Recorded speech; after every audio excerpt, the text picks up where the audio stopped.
in during those grey, cold January days of 2016, many of us went on with our day jobs.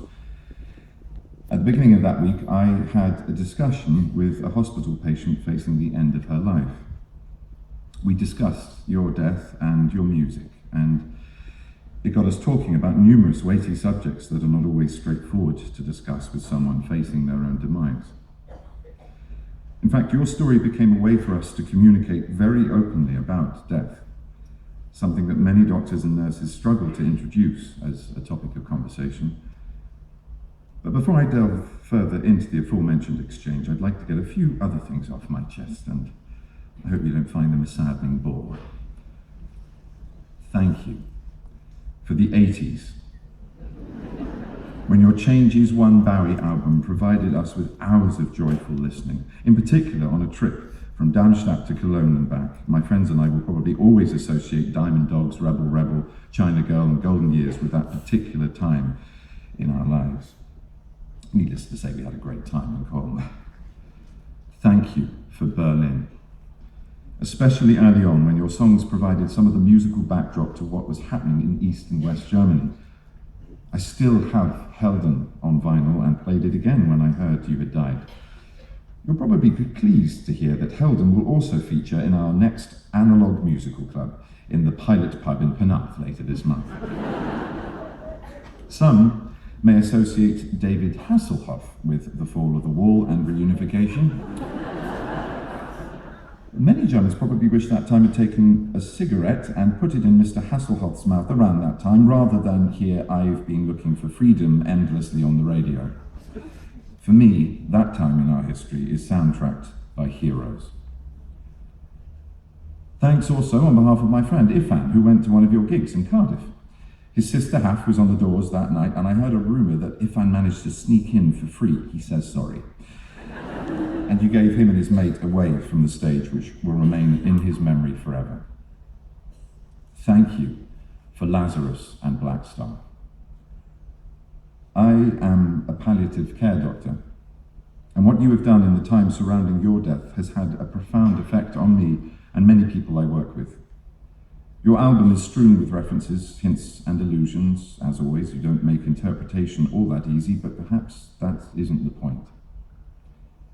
I've often heard how meticulous you were in your life, and for me, the fact that your gentle death at home coincided so closely with the release of your album with its goodbye message, in my mind, is unlikely to be coincidence. All of this was carefully planned to become a work of death art.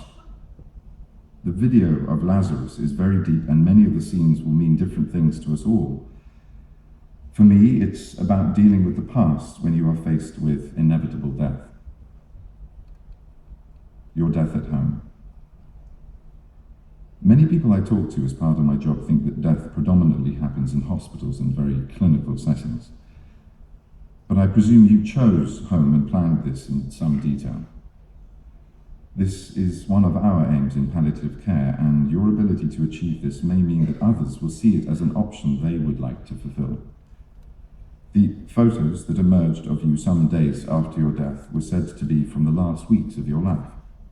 I don't know whether this is correct, but I am certain that many of us would like to carry off a sharp suit in the same way that you did in these photos.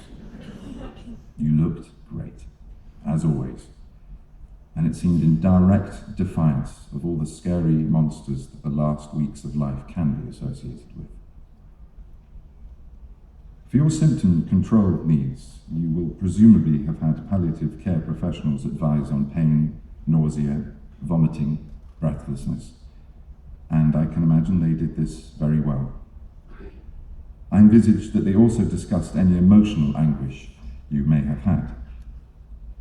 For your advanced care planning, i.e. planning health and care decisions prior to things getting worse and before becoming unable to express them, I'm certain you will have had a lot of ideas, expectations, prior decisions and stipulations. These may not have been set out clearly in writing. May have been set out clearly in writing near your bed at home, so that everyone who met you was clear on what you wanted, regardless of your ability to communicate. It is an area not just palliative care professionals, but in fact all healthcare workers want to provide and improve.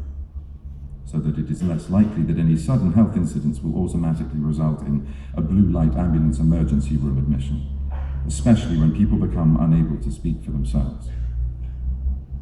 And I doubt that anyone will have given you cardiopulmonary resuscitation, CPR, in the last hours, days of your life, or even considered it. Regrettably, some patients who have not actively opted out of this treatment still receive it by default. It involves physical, sometimes bone-breaking chest compressions, electric shocks, injections, and insertion of airways, and is only successful in 1 to 2% of patients whose cancer has spread to other organs in their body. It is very likely that you asked your medical team to issue you with a do not attempt cardiopulmonary resuscitation order. I can only imagine what it must have been like to discuss this, but you were again, once again, a hero or a herald, even at this most challenging time of your life. And the professionals who saw you will have had good knowledge and skill in the provision of palliative care and end-of-life care. Sadly, this essential part of training is not always available for junior healthcare professionals, including doctors and nurses, and is sometimes overlooked or under-prioritized by those who plan their education. I think if you were ever to return, as Lazarus did, you would be a firm advocate for good palliative care training being available everywhere. So back to the conversation I had with a lady who had recently received the news that she had advanced cancer that had spread and that she would probably not live much longer than a year or so.